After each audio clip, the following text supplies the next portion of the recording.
नमस्कार, आप देख रहे हैं एचएनएन न्यूज, जुनून सच दिखाने का। मैं हूं आपके साथ तुनति भटनागर। यूपी में 2027 के चुनाव को लेकर बीजेपी और आरएसएस ने तैयारियां शुरू कर दी हैं। लगातार समन्वय बैठकें हो रही हैं। गाजियाबाद में बीजेपी और आरएसएस के पदाधिकारियों के साथ संगठनात्मक समन्वय बैठक हुई। इस बैठक में सीएम योगी शामिल हुए। बीजेपी प्रदेश अध्यक्ष पंकज चौधरी और संगठन मंत्री धर्मपाल सिंह भी मीटिंग में शामिल रहे।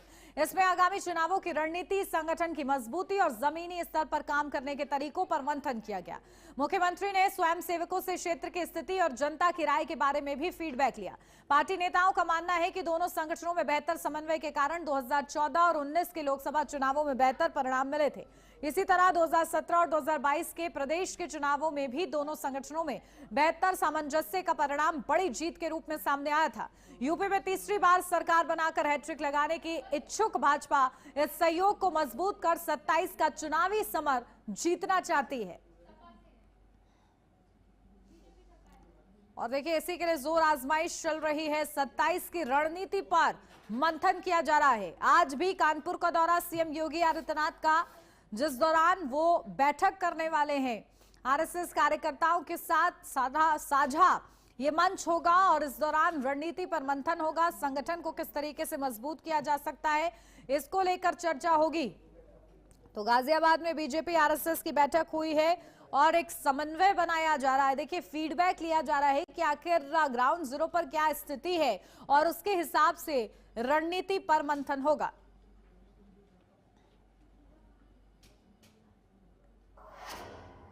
और चलिए चर्चा की शुरुआत करते हैं। खास मेहमान हमारे साथ जुड़ गए, सीधा आपको रूबरू कराती हूँ। संतोष सिंह, नेता बीजेपी, हमारे साथ जुड़ गए। संतोष सिंह जी, बहुत स्वागत आपका। हमारे साथ अशोक तिवारी, प्रवक्ता समाजवादी पार्टी से जुड़ गए हैं। अशोक तिवारी जी, आपका भी बहुत स्वागत है। और शुरुआत संतोष सिंह जी आपके साथ, आखिर आरएसएस के साथ ये जो साझा मंच हो रहा है, किस रणनीति पर मंथन हो रहा है 27 के लिए, क्या कुछ आप लोग के उद्देश्य हैं, किस तरीके से रणनीति को धार देने का प्रयास?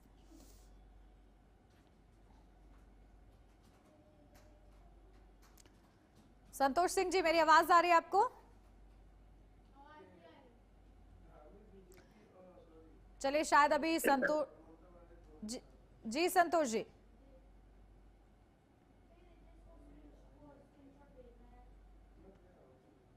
संतोष जी, मेरी आवाज मिल रही है आपको?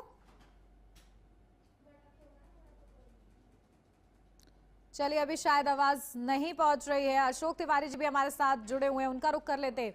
अशोक तिवारी जी, देख रहे हैं आप लोग बीजेपी किस तरीके से आरएसएस के साथ बैठकर बैठकें कर रही है, समन्वय ये बैठक हो रही है, रणनीति पर मंथन हो रहा है। समाजवादी पार्टी क्या कहेगी इस पर? देखिए मैडम, जहां तक देखने में आ रहा है, भारतीय जनता पार्टी इस समय बहुत परेशान है, क्योंकि जनता से उसका करेक्ट लगभग कट गया है। कारण क्या है कि उसने जो वादे किए कभी भी वो पूरे नहीं किए, कसनी करनी में फर्क रहा। और 2017 सरकार है, काफी समय हो गया, जनता भी बखूबी जान चुकी है भाजपा जो कहती है वो करती नहीं है। उसने जितने भी वादे किए अभी तक पूरे नहीं किए। यहाँ तक कि महंगाई दूर नहीं हुई, बेरोजगारी दूर नहीं हुई, और जो है कानून व्यवस्था की स्थिति भी अच्छी नहीं है, जातिवाद चरम पर है, और जो है कहीं से भी जो है आम नागरिक जन सब बेचैन है। जनता दुखी है और किसान परेशान है। किसानों की हालत यह है कि वो यूरिया खाद को तरस रहे हैं। आय दोगुनी करने की बात कही थी, वो किया नहीं। विकास का हालत यह है कि आज बजट जो भी है, बजट का आधा भाग भी खर्च नहीं हो पा रहा है ठीक से। तो विकास कहाँ से होगा? सवाल इस बात का, चारों तरफ बेचैनी है और जनता में भारतीय जनता पार्टी बैकफुट पर पूरी तरह से आ चुकी है।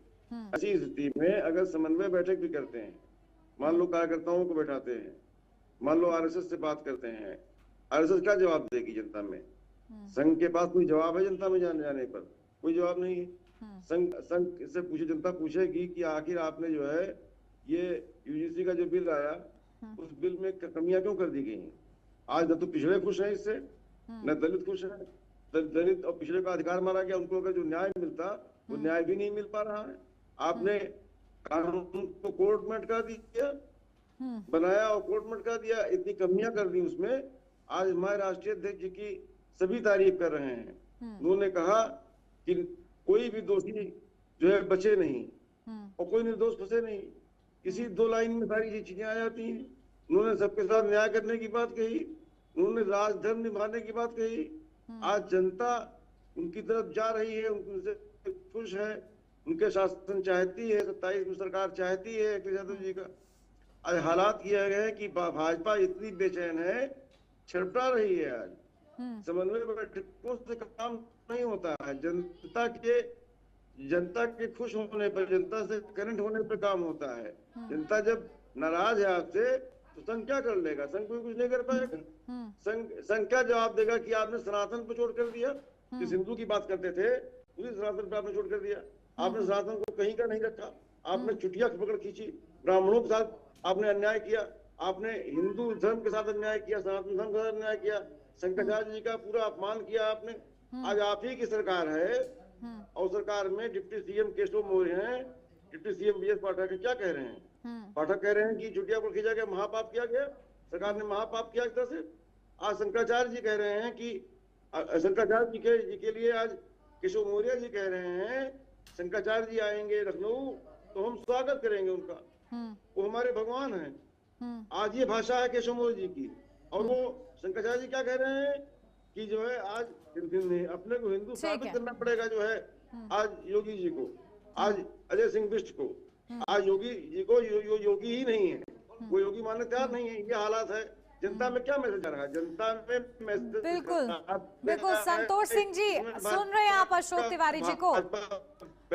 वो ये कह रहे हैं कि संघ के साथ बैठकों से क्या हासिल हो जाएगा जब आप लोग की छवि इस तरीके से बन गई है, जहां पर ब्राह्मणों का अपमान का ये मुद्दा और इसमें कहीं ना कहीं बीजेपी जिस तरीके से दो फाड़ नजर आ रही है, संघ के साथ बैठकें करने से क्या हासिल हो जाएगा? सवाल उठ रहे हैं।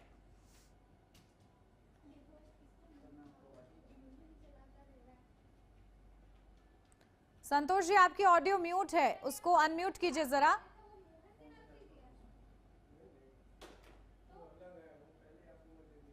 संतोष सिंह जी आपकी ऑडियो म्यूट है, अनम्यूट करके बोलिए जरा।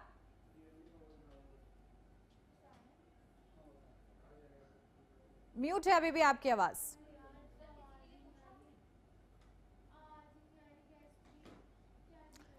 नहीं आ रही आपकी आवाज संतोष सिंह जी। हो सके तो आपके आसपास कोई हो तो दुरुस्त कराइए इसको, यहाँ से सब कुछ क्लियर है, वहीं से टेक्निकल डिफॉल्ट सामने आ रहा है। ठीक है अशोक तिवारी जी आपके पास आ रही हूँ सीधा, क्योंकि देखिए जिस तरीके से आप लोग ये कह रहे हैं कि सनातन विरोधी छवि बने, लेकिन आप लोग केवल पीडीए फॉर्मूले के सहारे आगे बढ़ने वाले हैं। लेकिन आपने कहा कि किस तरीके से संघ के साथ जब पहले भी बैठकें होती रही हैं तो बीजेपी इस बार हेड क्यों की लगाना चाह रही है उत्तर प्रदेश में, और ये आप इतिहास जानते हैं उत्तर प्रदेश का क्या रहा है। बावजूद 2 बार बीजेपी रिपीट हुई और अगर ग्राउंड जीरो पर क्या चल रहा है इसका फीडबैक सटीक आता है तो रणनीति उस हिसाब से बन जाएगी। कोई खतरा समझ रहे हैं इसके बाद?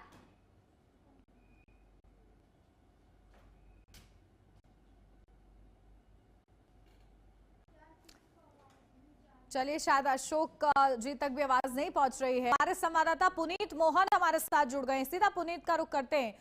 पुनीत जरा समझाइए कि अगर जिस तरीके से समाजवादी पार्टी ये कह रही है कि अगर ये जो आरएसएस की बैठक हो रही है बीजेपी के साथ समन्वय बैठक है, इससे क्या हासिल हो जाएगा? क्योंकि हम लोग देख रहे हैं ब्राह्मणों के अपमान पर दो फाड़ में बीजेपी नजर आ रही है। ऐसे में क्या कुछ हासिल किया जाएगा इन बैठकों के जरिए, क्या सोच रही है बीजेपी?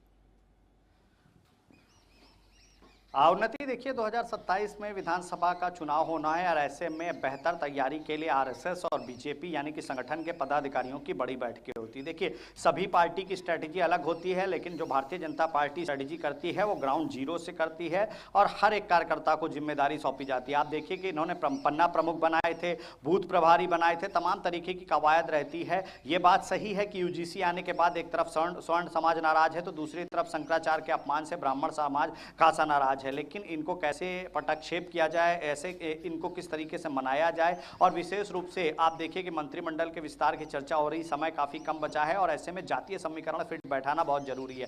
उत्तर प्रदेश का कोई भी चुनाव हो, चाहे वो नगर निकाय का चुनाव हो, जिला पंचायत का चुनाव हो, विधानसभा का चुनाव हो या संसदीय चुनाव हो, बिना जातीय रणनीति को फिट करे, जातीय गणना को फिट बैठाए चुनाव नहीं लड़ा जा सकता है। ऐसे में सीधे तौर पर अब जो मंडल हैं, कल आप देखिए कि मुख्यमंत्री योगी आदित्यनाथ गाजियाबाद गाजियाबाद में थे और जैसा कि हमने अपने दर्शकों को बताया था कि आरएसएस और बीजेपी की समन्वय बैठक की शुरुआत हो चुकी है। गाजियाबाद में कल पहले बैठक थी। ये बात भी विश्वस्त सूत्रों के हवाले से पता चली थी कि होली के बाद से ग्राउंड जीरो पर मेहनत करना बीजेपी शुरू कर देगी और होली के दूसरे ही दिन देखिए गाजियाबाद में बैठक होती है। आज मुख्यमंत्री योगी आदित्यनाथ कानपुर जा रहे हैं, जहां नवाबगंज में एक विद्यालय में आरएसएस और संगठन के लोगों के साथ में बैठक है। वहां तमाम बिंदुओं पर चर्चा होगी, संक्रमण भी चर्चा होगी, यूजीसी आने के बाद में क्या इसका इफेक्ट पड़ रहा है इस पर भी चर्चा होगी, ब्राह्मण समाज नाराज है इसको कैसे मनाया जाए इस पर भी चर्चा होगी। अगर बेहतर रणनीति हो, अगर बेहतर प्लानिंग होगी तो जाहिर तौर पर 2027 के विधानसभा चुनाव में विजय पाई जाएगी। देखिए भारतीय जनता पार्टी और समाजवादी पार्टी की मुख्य लड़ाई उत्तर प्रदेश में देखी जा रही है, लेकिन अमूमन जो पार्टियां हैं, चाहे मैं बहुजन समाज पार्टी की बात करूं या कांग्रेस की, कांग्रेस भी जिले लेवल पर मीटिंगें करके वहां की जो भौगोलिक स्थिति है, राजनीतिक स्थिति है, उसको जानने का प्रयास कर रही है। बहुजन समाज पार्टी ने भी ऐलान कर दिया है कि आकाश आनंद अप्रैल से चुनावी रथ लेकर के निकलेंगे, सीधे तौर पर आपको ग्राउंड जीरो पर नजर आएंगे। अब ऐसे में एक तरफ जहां अपनी तैयारी करनी है तो दूसरी तरफ जो विद्यालय, चाहे वो समाजवादी पार्टी हो, बहुजन समाज पार्टी हो या कांग्रेस हो, इनकी भी गतिविधियों पर नजर रखनी है। जाहिर तौर पर एक बड़ा चुनाव विधानसभा का होता है। अगर पंचायत का चुनाव विधानसभा चुनाव से पहले हो जाता तो जाहिर तौर पर जो रिजल्ट आते वो कहीं ना कहीं सीधे तौर पर अगर बीजेपी के फेवर में आते तो बीजेपी को एक उम्मीद जगती, लेकिन जिस तरीके से मामला कोर्ट में गया और उसके बाद में जो कमेटी बननी है पिछड़ा वर्ग की, उसके बाद में चुनाव होने की बात हो रही है। कयास लगाए जा रहे हैं कि 2027 विधानसभा चुनाव के बाद ही अब कहीं जाकर के पंचायत के चुनाव हो पाएंगे। ऐसे में तैयारियों को बेहतर करने के लिए हर एक कार्यकर्ता को जिम्मेदारी सौंपने के लिए, और जहां पर 2024 में भारतीय जनता पार्टी की सीटें समाजवादी पार्टी ने छीन ली थी लोकसभा की, उन पर कड़ी मेहनत के लिए भारतीय जनता पार्टी रणनीति तैयार कर रही है। जी उन्नति। बिल्कुल, और देखिए इस रणनीति का क्या असर होता है ये भी देखना होगा। संदीप मिश्रा जी राजनीतिक विश्लेषक है, वो हमारे साथ जुड़ गए हैं। संदीप मिश्रा जी, बहुत स्वागत आपका भी। आपको क्या लग रहा है, बीजेपी जो आरएसएस के साथ ये समन्वय बैठक कर रही है, क्या सुधार हो सकता है? क्योंकि बीते कुछ दिनों में अगर देखा जाए तो हवा विपरीत चली है, और जिस तरीके से क्योंकि एक सनातन प्रेमी जो छवि बीजेपी की रही और उस पर अब जिस तरीके से विपक्ष प्रहार कर रहा है, क्या आरएसएस के साथ समन्वय बैठक में ये सुधार हो सकता है? देखिए, एक बात तो मैं कहूं कि संघ और भारतीय जनता पार्टी में बेसिक डिफरेंस ये है कि संघ का कार्यकर्ता एक तरह से कहें कि निर्विकार भाव से काम करता है बिना किसी राजनीतिक नफे नुकसान के, और राजनीतिक दलों की मजबूरी होती है कि राजनीतिक कार्यकर्ता जो होता है कुछ ना कुछ अपने हितों के लिए काम करता है कि वह उससे कुछ बेनिफिट ले राजनीति से जो है। तो ऐसे में दोनों का जो समन्वय है कहीं न कहीं भारतीय जनता पार्टी के लिए जो है यह एक बहुत ही प्रिविलेज्ड चीज है। मैं इसको मानता हूँ प्रिविलेज्ड चीज, क्योंकि जब कहते हैं ना, अगर 100 लीटर पानी में भी 2 बूंद भी दूध की डाल दी जाए तो पूरा रंग सफेद हो जाता है। तो संघ का स्वयंसेवक जब भारतीय जनता पार्टी के कार्यकर्ताओं से मिलता है तो जो एक अनुशासन होना चाहिए पार्टी में कहीं कहीं उसको स्थापित करता है, और जो सिद्धांत बने हैं उनका फॉलोअप सुनिश्चित कराता है। और ऐसे में जो हमारे अभी ग्राउंड पे रिपोर्ट कर रहे थे संवाददाता, उस बात से मैं बिल्कुल सहमत हूं कि भाई ग्राउंड जीरो से काम किया जाता है भारतीय जनता पार्टी में, और इसमें संघ के कार्यकर्ताओं का जुड़ना ही मुझे लगता है कहीं कहीं भारतीय जनता पार्टी को अन्य राजनीतिक दलों से अलग बना देता है। और वह अलग बनना ही जो है यह सुनिश्चित करता है कि जो भी नीति बनती है, जो भी कार्यक्रम बनते हैं राजनीतिक मुख्यालय द्वारा, राजनीतिक पार्टी के मुख्यालय द्वारा उसको इम्प्लीमेंट किया जाए। और इसीलिए आप देखिए कि जब रचनात्मक देखे, संगठनात्मक देखे, तो वहां पर संघ के लोगों की उपस्थिति है। भारतीय जनता पार्टी में अगर संगठन मंत्री कोई बनता है, क्षेत्रीय उपाध्यक्ष बनता है, ऐसे लोग बनते हैं तो निश्चित ही आरएसएस के लोग होते हैं, जिससे पार्टी का अनुशासन बना रहे और लोगों को जो है एक जो पार्टी विथ डिफरेंट है उसका दिखाई दे। क्योंकि देखिए, जैसे ही राजनीतिक दल आता है, शक्ति आती है, लोगों के अंदर ये चीज होती है कि पावर आ गई तो थोड़ा तो उसका मिसयूज होता है, लेकिन संघ के कार्यकर्ताओं का जो डर होता है थोड़ा सा ना, उसीलिए भारतीय जनता पार्टी के कार्यकर्ता और लोगों से अलग हो जाते हैं, नहीं तो किसी भी पार्टी में अंतर नहीं है।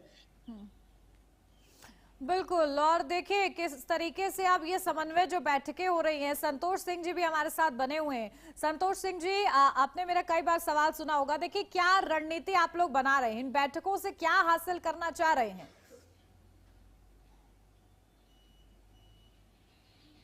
काम करने वाली पार्टी है। रही बात संगठन को लेकर के, संघ को लेकर के, अभी संदीप जी बहुत अच्छी बात कहे हैं, और संदीप जी ने पूरी समीक्षा बहुत अच्छे से की है। इस संघ और भारतीय जनता पार्टी को आप अलग नहीं देख सकते हो। और ये झुठलाना कि संघ का हमारे संगठन में कोई रोल नहीं है, संघ एक सामाजिक संगठन से कार्य कर, ये देखिए ये बड़ा स्पष्ट मैं कहता हूँ, ये झुठलाने वाली बात है। ये बिल्कुल सही है। एक भारतीय जनता पार्टी में संगठन जो काम करता है वो कहीं न कहीं संगठन में काम करने वाले जो पदाधिकारी होते हैं वो संघ से आए हुए, ज्यादातर लोग संगठन से ही आए हुए लोग होते हैं और वेल ट्रेन्ड लोग होते हैं। वह लोग सामाजिक दृष्टिकोण से, राजनीतिक दृष्टिकोण से हर विषय पे चर्चा करके संगठन को आगे बढ़ा करके और एकजुट करके कार्यकर्ताओं को लेकर के चलते हैं। और ये कोई पहली बार नहीं है। आप जब से भारतीय जनता पार्टी की स्थापना हुई है, जब से भारतीय जनता पार्टी काम कर रही है, तब से भारतीय जनता पार्टी ये काम करती चली आई है और 365 दिन भारतीय जनता पार्टी काम करती है। ठीक है, वो सब तो ठीक है संतोष जी, लेकिन यूजीसी और साथ ही साथ ब्राह्मणों का अपमान, ये दो मुद्दे ऐसे हैं जिस पर कहीं ना कहीं भारतीय जनता पार्टी के अंदर ही दो स्वर सामने आते रहे हैं और इसी को लेकर विपक्ष टारगेट कर रहा है। तो क्या ये सुधर पाएगा इन बैठकों के जरिए? उन्नति जी, मैं बड़ा स्पष्ट दो बात का आपका, एक तो यूजीसी बोली है आप और दूसरा ब्राह्मणों का अपमान बोली है। भारतीय जनता पार्टी ने कभी किसी जाति विशेष का अपमान नहीं किया और ना ही भारतीय जनता पार्टी ने किसी जाति विशेष की बात करी है। रही बात ब्राह्मण के अपमान की, तो यह राजनीति करने वाले वह लोग हो जो व्यक्तिगत फायदे के लिए राजनीतिक बयानबाजी करते हैं, टारगेट करते हैं कि फला जाति का फला पार्टी में शोषण हो रहा है, फला जाति का फला पार्टी में शोषण हो रहा है। ये इसका कोई मतलब रहे। यूजीसी की बात रही तो यूजीसी एक ऐसा मुद्दा है जो कोर्ट में मामला चल रहा है, कोर्ट का फैसला आने दीजिए, सब कुछ क्लियर हो जाएगा। बहुत लोग बहुत तरह की बातें फैला रहे हैं, बहुत तरह की बातें कह रहे हैं। मुझे नहीं लगता कि यूजीसी को लेकर के और इस समय जो ये ट्रेंड चल गया है कि क्षत्रिय नाराज है तो ब्राह्मण नाराज है, तो ये सारी बातें कहने की कोई जरूरत नहीं है। भारतीय जनता पार्टी के साथ लोग विश्वास से जुड़े हैं, विकास से जुड़े हैं और उनके नेतृत्व से जुड़े हैं। भारतीय जनता पार्टी का कार्यकर्ता मेहनत करता है और मेहनत करता है और उसका फल जब उसको मिलता है तो जाति और धर्म मत मजहब को देख करके नहीं मिलता है और ना ही मजहबी बात हम लोग करते हैं। ठीक है, अशोक तिवारी जी, राजनीति से प्रायोजित आपके ये आरोप है क्या? चलिए, शायद अशोक जी तक आवाज नहीं पहुंच रही है। संदीप मिश्रा जी, आपके पास आ रही हूं। क्या इसे सिर्फ मुद्दा बनाया जा रहा है या फिर बीजेपी के खिलाफ जिस तरीके से समझा जाए कि नैरेटिव सेट कर प्रयास हो रहा है, अब आपके इन आरोपों में कुछ सच? उन्नति जी, मैं फिर एक बार उत्तर प्रदेश पर आप बारीकी से देखें तो यहाँ पिछले 2 दशक आ रही हूँ संतोष जी, आ रही हूँ अब आपके पास, पढ़ती हूँ आपके पास। संदीप जी से मेरा सवाल है। उन्नति जी, पिछले 2 दशक उत्तर प्रदेश के बीते हैं, वह राजनीतिक दल ऐसे अस्तित्व में रहे जिनकी राजनीति ही जाति की राजनीति पे आधारित रही और जैसे राजनीति में उस जाति के मतदाताओं का एक तरह से कहें मोह भंग हुआ उन राजनीतिक दलों से, उन राजनीतिक दलों का अस्तित्व ही संकट आ गया। आखिर आज एक पार्टी है जिसका हम सीधे नाम ले रहे हैं, बहुजन समाज पार्टी, आज उसका अस्तित्व कहाँ है? वो अपने अस्तित्व के लिए तरस रही है। कभी 2 बार यहाँ पर शासन किया है, पूर्ण बहुमत की सरकार बनाई है, समाजवादी पार्टी है, आज वह एक पंथ की, एक जाति की और एक मजहब की पार्टी बन करके रह गई है। आखिर जब आप सबको लेके नहीं चलेंगे, लोकतंत्र एक ऐसा है जिसमें कोई एक जाति का राजनीति करके या एक मजहब की राजनीति करके लोकतंत्र में आप सत्ता हासिल नहीं कर सकते। और इसीलिए देखिए, कहीं न कहीं ये कोशिश हो रही है कि जो मजबूत आधार है, खासकर ब्राह्मण, क्षत्रिय, वैश्य, ये सभी जो है मजबूती से टिका हुआ है भारतीय जनता पार्टी के साथ, उसमें कहीं सेंध लगाई जाए। और यूजीसी का जो मैटर हुआ, यूजीसी के मैटर होने के नाते एक मौका तो मिला ही लोगों को कि कहीं न कहीं ऐसी चीजें हो, लेकिन क्योंकि एक लगाव ऐसा है इतना लंबा समय का कि भाई भारतीय जनता पार्टी भी उस चीज को समझ रही है। और देखिए, जब सुप्रीम कोर्ट में रोक लगी तो सरकार की तरफ से कोई बहुत ज्यादा विरोध उसका नहीं किया गया और पिछले मतदाता भी अब इस बात का इंतजार करें कि जो भी फैसला होगा सुप्रीम कोर्ट से उसका हम स्वीकार करेंगे। तो कहीं न कहीं जाति राजनीति करने वाली पार्टियों के लिए तो भाई एक मौका था, लेकिन यूजीसी पर जिस तरह से रोक लग गई सुप्रीम कोर्ट से, तो कहीं न कहीं निराशा उनको हाथ लगी है। उनको नया मौका, नए मुद्दे की तलाश तो होगी ही 2027 के लिए, क्योंकि जो भी मुद्दे उठाना चाह रहे हैं उसको कहीं न कहीं अदालत से या फिर उस व्यक्ति के द्वारा या उस मजहब या पंथ के द्वारा जो है उस चीज को एड्रेस कर लिया जा रहा है। और इसी को संगठन कहते हैं, इसी को आरएसएस कहते हैं। देखिए, जाति धर्म की राजनीति साधने का प्रयास किया जा रहा है या फिर इन समन्वय बैठकों के जरिए रणनीति पर मंथन, इन तमाम चीजों को लेकर आगे राजनीतिक पार्टियां क्या निर्णय लेती है देखना होगा। बहुत शुक्रिया आप सभी का हमारे साथ इस चर्चा में जुड़ने के लिए।